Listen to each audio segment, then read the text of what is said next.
Hello students, we are back in our another session of political science. Today we are going to learn lesson number 6, international problems. Before starting, let me inform you that this is the last lesson of our 2020-21 portion. So let's revise. Till the last chapter, we studied the sovereign state in the international system, India's foreign policy and India's defense system.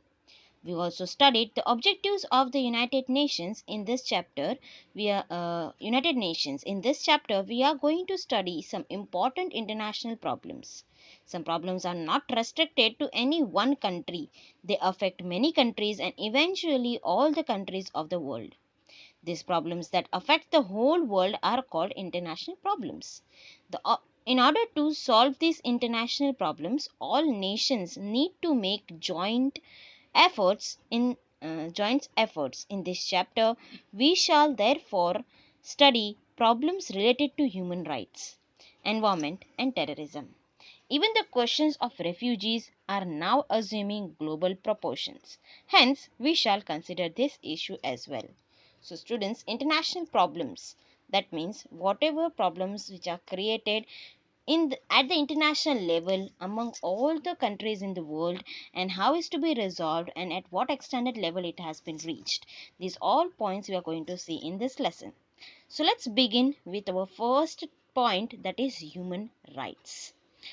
So the concept of human rights has emerged from the concept of natural rights.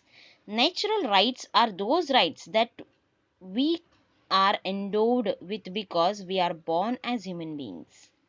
In the same vein, human rights are those rights that are necessary for living as a human being and as a constituent of society.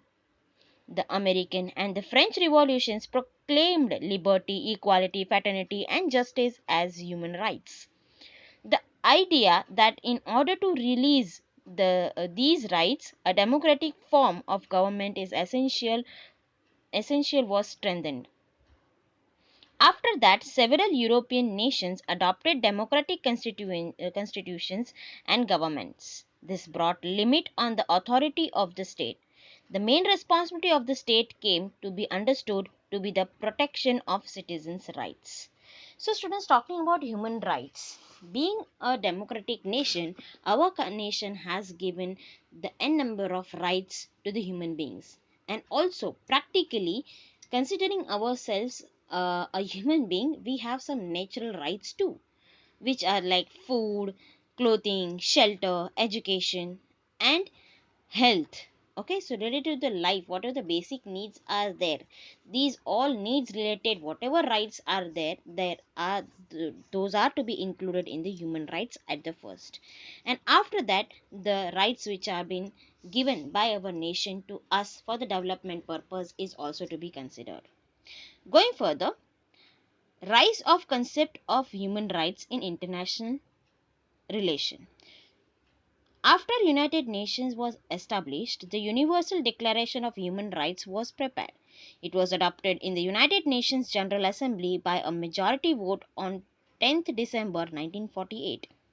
Later in 1966, the United Nations General Assembly adopted the International Covenant on Civil and Political Rights, that is ICCPR, and the internal covenant on economic, social, and cultural rights, that is ICESCR. These two covenants are a part of international law. Member nations of the United Nations are bound to observe them. So, students, for the protection purpose, or to know or to understand that what are the rights given by the nation to the citizens, there are different kind of an acts been taken into consideration. With the help of these acts, or with the help of this kind of in rules given by the nation, we can know about our own rights and we can fight against these rights if they are not been received. So these all laws, international laws, were being given in the form of ICCPR and ICESR for the human beings to understand the betterment of their life. The question of human rights was raised in United Nations General Assembly on several occasions due to the Cold War period. During the Cold War period, racial segregation in Africa was said to be against human rights, and hence it was decided to boycott the regime there. Freedom of colonies and instance on the democratic system could be seized as example of the same. In modern times, problems like struggle against racism, border disputes, terrorism are jeopardizing human rights on a large scale. Apart from this, the concept of human rights has broadened due to several issues of global nature like contagious disease, the threat to environment, natural disaster, etc. Human rights today also include goals like protection of the environment and sustainable development. So, students, when that point comes, rights, human which has been connected to the different part of the development of the nation, and human which is also considered as the part of the growth of the nation, each and every direction, each and every small part needs to be developed and needs to be protected in different way, as if the nation will be protected, and for nation's protection obviously the humans should also be protected. For their protection purpose and for their development purpose, whatever the problems which are being created due to which these human beings are having the fear, or they are being threatened in many different way, that should be stopped and that should be reduced. And for that purpose, the rights are being given by the nation to the citizen or to the human beings, so that they can save themselves, so that they can get freedom, so that they can get equality, so that they can get liberality. These all things are being considered in this human rights, and because of these human rights, a human being can survive in a freedomful environment. Excluding the human rights, even the rights are also being considered in the environmental development purpose too. So, what are those environmental rights that we will be looking at forward? But now, the next topic is human rights and India. So, how India has supported, or how India is having the human rights in the nation, that we are going to see now. Human rights in India. In India, Constitution human rights have been given the place of fundamental rights. The Constitution gives the responsibility of the protection of the weaker section like women and minorities to the government alongside that of the fundamental rights. In 1993, the Human Rights Protection Act was passed. As per this law, the National Human Rights Commission and the State Human Rights Commission were established. The Human Rights Commission is responsible for taking co- um cognizance of the complaints regarding violation of human rights and take appropriate action regarding such violence. So, talking about the human rights, students, in India, India is a democratic country.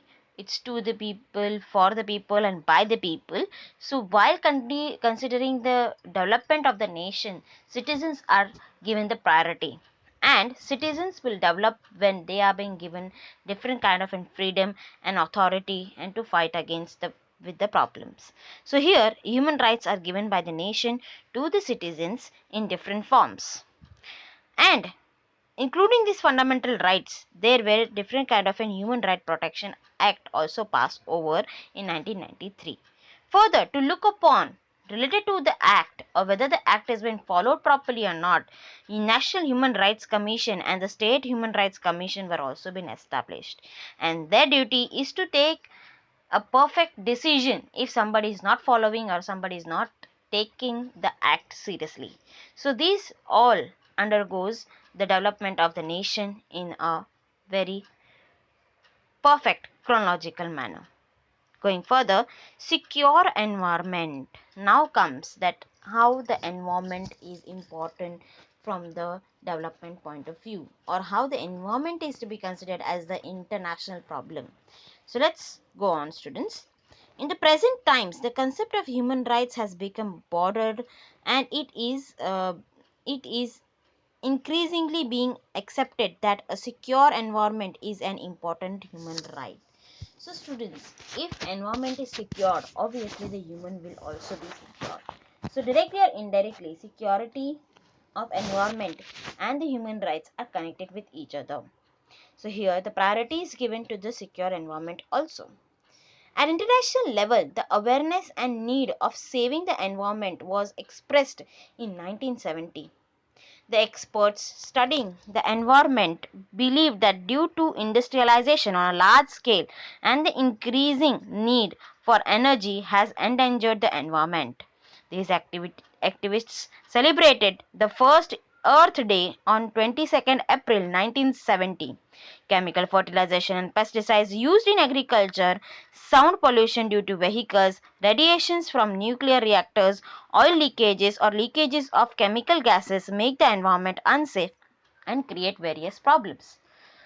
So students, due to the increasing need of human being, we are actually been endangering the environment, the nature, which is very harmful for us as well as for the nature too. And we are completely dependent on the nature in some other way. So we have to take care of the nature at the first. We have to protect the environment at the first, and then we can think about the growth and development of the human being. So first step of developing the nation and first step of developing the human being is to consider environment and nature at the priority. So that's what we have started by celebrating the Earth Day on 22nd April 1970, where everybody is taking a oath or taking a promise that they will not harm to the nature and they will protect the nature in many different ways. As a result of this awareness, the question of environmental safety began to be discussed at the international level. After the wave of globalization that started in 1990, the interdependence among nations increased and therefore a need for nations to cooperate with each other emerged. The threat to the environment caused by pollution or by leakage of oil or gas does not remain restricted to one nation. Also, its effects are long term. It becomes necessary for nations to act with each other's consent and cooperate in order to deal with these effects. So, students, after understanding the seriousness of protecting the nature or environment, it has become the global discussion in the international level, at the international level also. Why? Because every country was facing many different issues related to the environment and related to the depreciation of these environmental benefits. So everybody has to come together and protect the nature so that each and every place can be dwelt by the human being in a peaceful manner. So here it was been a request or it was been a kind of an consent given by all the nation that each and every nation is equally responsible for the kind of an loss or for the kind of an effect which has been experienced now by the human being, which causes differences or disturbance in the environment. So everybody has to come together and protect the environment in the better way. The visible effects of the decline of environment are extinction of species of plants and animals, decrease in fertility of soil, water shortage, fluctuation in the proportion of rainfall, global warming, drying up of rivers and lakes, pollution of rivers and seas, incidence of newer disease, acid rain, thinning of the ozone layer, etc. Even if some of the effects are restricted to particular nation, these problems reach global proportions. So students, this problem has not been limited at particular level.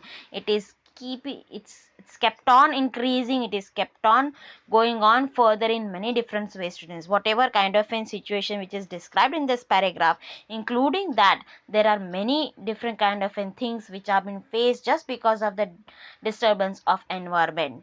Nowadays we are experiencing the climatic differences, that is also the one of the part of this disturbance of environment, which should be taken into the consideration at the priority, and we should protect it in better way. Due to their long term effects, while some problems are inherently of a global nature, so this has not been limited to the one particular country or one particular area, it has been spreaded all over the world. So each and every person, living creature, human being, should keep on protecting the environment and nature for the better future. Next topic is Stockholm's to Paris Conference. This was a specific conference held for the protection of the environment, for the protection of the nature, and to lower down whatever kind of pollution, distractions, or disturbance we are creating to the environment. So let's see what all points will be considered. In order to discuss the immediate and long term problem related to the environment and to find solution on them, a United Nations conference on human environment was called at Stockholm from 5th to 16th June 1972. So it was a long time span which was been specifically taken into consideration just for the environmental purpose. So, first point, in this conference, it was stressed that it is the responsibility of all nations to cooperate to overcome pollution. The pollution was the major problem which was disturbing the nature a lot. So, every country should make the steps to reduce the pollution as much as they can. Second point, the developing nations feel that the developed nations are more responsible for the decline of the environment and they should take the responsibility for stopping the decline. Even today, the developing countries take the same position. So, here, while discussion, they came to know the developing countries are making responsible to the developed nation, that because of the developed nations, this kind of indifferences or decline has been seen in the environment and nature. So developed nations should first of all take the proper steps for the protection of the environment. Third point, another feature of this conference was that the non-governmental organizations working in the field of environmental protection were also present. So not only government organizations but the non-government organizations were also taking further steps for the development of the nature, for the protection of the environment. Fourth point, the issue of the protection of the common global wealth was raised. A consensus emerged that it was the responsibility of all the nations to protect these resources. So, whatever kind of resources we are receiving from the nature and from the environment, we have to keep on growing too. Suppose we have taken the amount of herbs from the nature, we should also grow the same herbs again at the different lands so that whatever we have taken, that can be received for the further generation too. So this cycle should be kept on moving. So this point was taken into consideration. Next point, it was after this conference that the United Nations created the United Nations Environment Program, that is UNEP. So United Nations has taken a decision of making the program, that is UNEP, which will spread the awareness and the development of protection related to the environment. Next point, many international treaties about environment were signed after this conference. Several rules were made about the protection of environment. So, after the major discussion among all the nations, the different kind of treaties were being signed, and even the several rules and regulations were made for the protection of the environment. Sorry. Next point, environmental movement started on a large scale at national as well as at the international level. Non-governmental organizations also assumed a bigger role in the decision making process at international conference regarding the environment. So not only the government organization students but even the non-government organizations were also actively been participating for the protection of environment. Last point, the next stage was the environmental conference at Rio in 1992. In this conference, the idea of sustainable development was stressed. Different treaties regarding biodiversity, climate change due to greenhouse gases, protection of forests, etc. were signed. So, students, the conference which was been held at Rio in 1992, different kind of steps were stressed and compelled to be taken for the protection of the environment, which should be followed by each and every country. In 1997, the conference at Kyoto laid down the protocols for the developed countries for preventing climate change. These were applicable for 15 years. So, in the conference at Kyoto in 1997, the specific kind of restrictions were being made on the developed countries for preventing climate change. and this was been applied for 15 years. After this, a conference on climate change was held at Paris in November 2015. An appeal was made in this conference that all nations should make concerted efforts to stop climate change and global warming, and that the developed countries should help the developing countries to acquire the technology to achieve these goals. So, the final conference, which was being held in at Paris in November 2015, the specific conference was being related for the climate change, and it was an appeal made by all the nations that each and every nation should come together, and developed nation should give its helping hand to the developing nations for reducing or to stop the climate change and global warming, and help them out in the acquirement of the technology to achieve the goal of reducing the climate change, or we can say protection of the environment. So these were the points which were being discussed in the conference.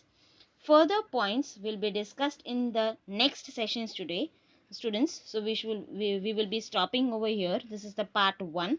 In the next session, we will be looking the half part of this lesson, lesson number 6, international problems. So I hope you must have understood all the points of the lesson which was been discussed today. So thank you. Bye everyone.